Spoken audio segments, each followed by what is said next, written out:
Hey everybody, Adam from Gunworks. We're going to talk a little bit about 9mm major.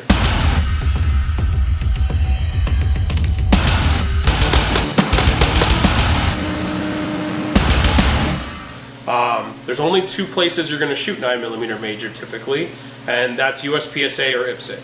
And they're slightly different power factors, but both very high. And most of this information will apply to 38 Super or Super Comp, but for the most part today we're talking about 9mm major. So the 9mm case has a maximum rating for pressure, and 9mm major is above that rating from the get-go. So that means if you make good ammo and if everything's working perfectly, we're still above the threshold of what Sammy says that case is supposed to run for pressure. So the problem in this system is simply we're at the limit without anything going wrong. So now all of a sudden we enter some different variables that create an issue, and we see pressure spikes. And if you see guys breaking guns, that's why. And it doesn't matter who manufactures the gun. If you put rounds that are 50,000 plus PSI through the gun consistently, they will break. They're going to break parts, all kinds of different parts. The gun, we're at the threshold when we're at everything working right. So one thing to understand for 9mm major is you're running at the threshold, no different than racing drag cars. When you cross the line, you buy more parts, right? You buy more guns, you buy more parts, your guns go down. Racing at that level is going to require that. The only reason that exists is because IPSC and USPSA tell us that that's what it has to be. And why do they have that crazy number on there? They used to do everything in 45 ACP, right? So take a 230 grain bullet at 700 feet, 750 feet per second, whatever the math is. So the power factors used to be much higher.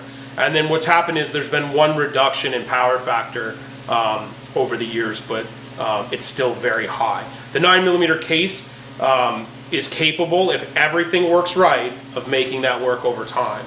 But the minute that things don't work, we have a problem. So where are the biggest problem areas? One is running the wrong powder. So I won't speak about powders today in this video, but certain powders have a different pressure band, and certain powders act differently at different temperatures. We're going to release some powder data and have some recommended Atlas Gunworks pistol powders here for 9 major soon. I've got to do some lab testing for that and actually have rounds pressure tested. So we'll have a recommendation coming in 2020 for that.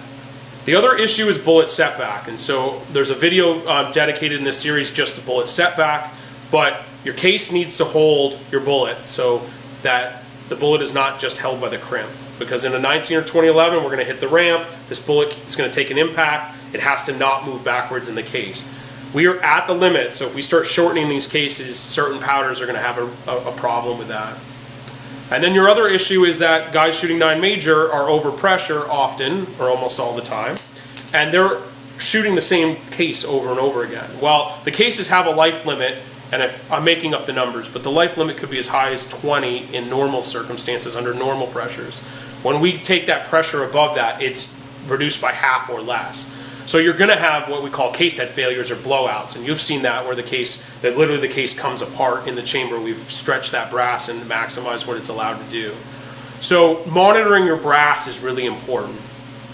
You want to make sure that your brass is solid and that it's had a handful of reloads or less, and it hasn't been reloaded a ton.